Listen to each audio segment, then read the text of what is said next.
She is 37 years old now, a seasoned artist who has carved her name into the annals of the adult film industry. Ariella Ferrera, a name that evokes images of smoldering intensity and a commanding presence, currently resides in the sun-scorched landscapes of Las Vegas, Nevada, a city of illusions that somehow suits her real-life resilience.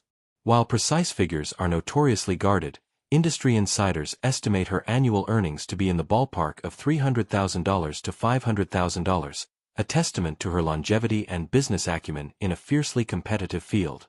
Her body is a masterpiece of mature, voluptuous femininity, a testament to her Cuban and Italian heritage. She stands with the confident posture of a woman who knows her power, her figure full and inviting, with generous hips that curve dramatically from a waist that remains strikingly defined, a testament to disciplined upkeep. Her breasts are magnificent and full, a topic of much speculation. They are, in fact, the result of skilled augmentation, enhancing her natural endowment to create a silhouette that is both formidable and elegant. But it is her face that truly captivates. Framed by dark, often raven-colored hair, her eyes are her most arresting feature. They are a deep, liquid brown, large and expressive, capable of conveying a challenge, a shared secret, or a profound, soul-deep sadness in a single glance. They are windows to a history far more complex than the roles she often plays. Before the stage names and the camera lights, before the accolades and the notoriety, she was simply Ariella, a girl with a dancer's soul and a heart too big for her small world.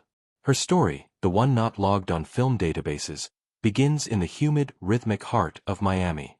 She was 17, all sharp angles and soft dreams, her body not yet the curvaceous icon it would become. She worked at a small, family-owned Cuban cafe, a place smelling of strong coffee, fried plantains, and old men's gossip. Her world was a predictable loop of school, work, and the quiet tension of a home filled with unspoken expectations. She felt like a ghost in her own life, until he walked in. His name was Mateo. He wasn't from her neighborhood, he was from the other side of the tracks, quite literally. He was a few years older, an artist who painted vast, turbulent murals on the sides of forgotten buildings. He came into the cafe one Tuesday afternoon, a storm of charcoal-smudged clothes and intense, focused energy. He ordered a cortadito, and when she handed him the small cup, their fingers brushed. It wasn't just a touch, it was a circuit completing. His eyes, the color of dark honey, held hers, and in that moment, the clatter of the cafe faded into a distant hum. He saw her. Not the girl serving coffee, but the woman yearning to break free. He started coming in every day, always at the same time, always sitting at the same small table in the corner. He would sketch in a worn leather pad, stealing glances at her. He called her Mi Musa, his muse. For weeks, they communicated in a language of shy smiles and lingering looks. Then, one rainy evening as she was closing up, he was waiting for her under the awning, his motorcycle parked at the curb.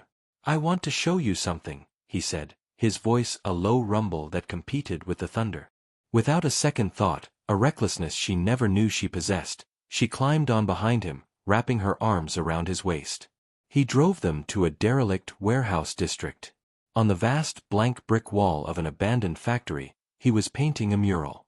It was a breathtaking, almost violent explosion of color, a phoenix rising from a sea of flames, its wings spread wide, its eyes burning with fierce life. And the phoenix, she realized with a jolt that stole her breath, had her face. "This is how I see you," he whispered, his voice thick with emotion. "Trapped, but about to become magnificent." That was the beginning. Their love affair was a Florida summer storm, intense, passionate, and ultimately, destructive. They would meet in secret, in his tiny studio apartment filled with canvases and the smell of turpentine. He taught her about art, about passion, about a world beyond her narrow horizon.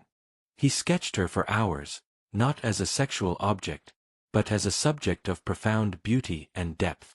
With him, she felt truly seen for the first time.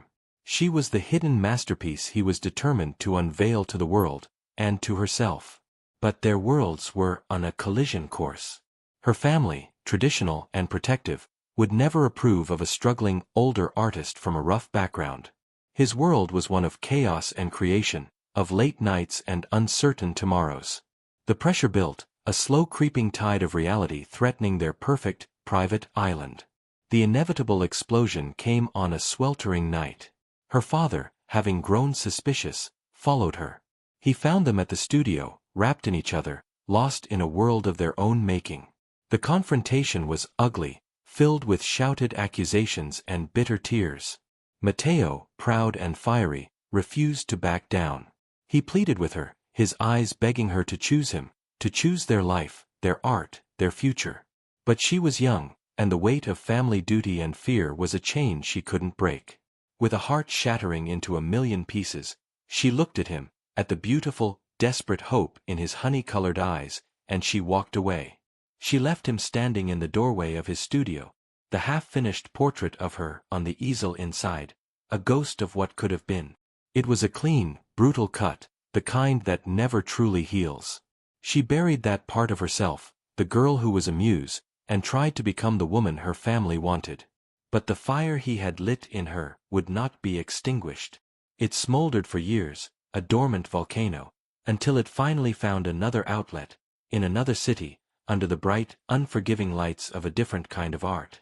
The memory of Matteo became a ghost limb, an ache for a life not lived. Ariella tried to move on, enrolling in community college and taking a mundane office job. She dated nice, safe men who talked about 401ks and suburban futures. But every time she closed her eyes, she saw the phoenix on the warehouse wall, its eyes, her eyes, blazing with a promise she had broken. The part of her that had come alive with Matteo was slowly suffocating in a life of beige cubicles and predictable routines. The turning point came 5 years later, on a business trip to Los Angeles. A colleague, sensing her restless energy, dared her to accompany him to an open casting call for a glamour modeling gig. It was a lark, a way to break the monotony.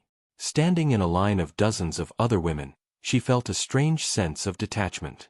Then, she stepped in front of the camera. The photographer, a grizzled veteran of the industry, looked through his lens and paused. "Okay," he said, his tone shifting from bored to intrigued. "Now, give me something. Not a smile.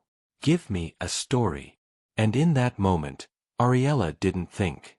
She reached into the locked box inside her heart, the one where she kept Matteo, the pain, the passion, the feeling of being truly seen. She let it all flood into her eyes. The photographer snapped the picture, a slow grin spreading across his face. "Where have you been hiding?" he asked. That single photo, charged with a raw, unvarnished emotion she didn't know she still possessed, became her gateway. The glamour gig quickly led to offers from the adult industry. It was a scandalous, terrifying prospect. To her family, it would be the ultimate disgrace. But in a twisted way, it felt like a rebellion, a homecoming.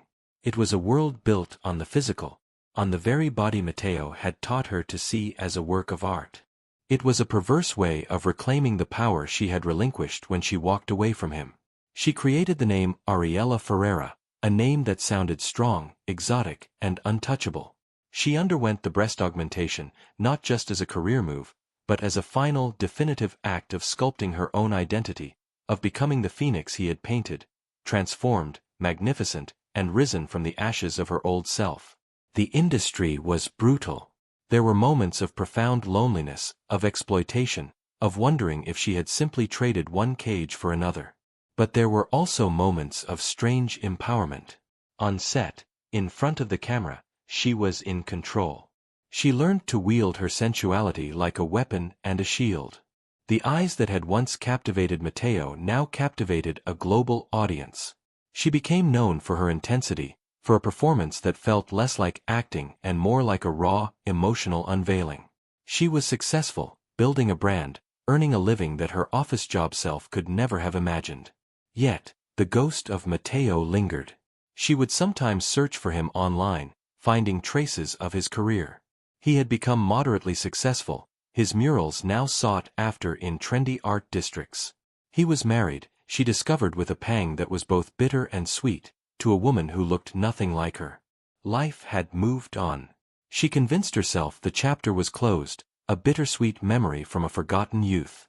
Then, during a promotional tour for a major studio release, her schedule took her to an art gallery opening in downtown Las Vegas. She went out of a sense of obligation, a chance to network and be seen. The gallery was sleek and modern, filled with the chatter of the city's elite. And then, she saw it. Hanging on the central wall, illuminated by a single, dramatic spotlight, was a painting. It was a larger, more refined, and infinitely more sorrowful version of the phoenix from the warehouse. The colors were deeper, the technique masterful, but the face was unmistakably hers. The face of the 17-year-old girl from the café, but with the eyes of the woman she had become, eyes that held a universe of loss and hard-won strength. Her heart stopped. She stood frozen, the noise of the gallery fading into a roar of white noise. She didn't need to turn around to know he was there. She could feel his presence, a magnetic pull she had never forgotten. Slowly, she turned. He was standing a few feet away, older, his face more lined, his hair touched with gray, but his eyes were the same, honey-colored and intense, fixed solely on her. He didn't smile. He just looked at her, as if he had been waiting for this moment for 2 decades. "Me Musa," he said, his voice exactly as she remembered it in her dreams. The word, spoken after so long, was a key unlocking everything she had buried. The gallery, the people, her career, her entire life in Vegas, it all melted away. They were back in Miami, in the rain, 2 young souls who believed their love could defy gravity. The story wasn't over. It had simply been on pause, waiting for the 2 main characters to find their way back to the same page.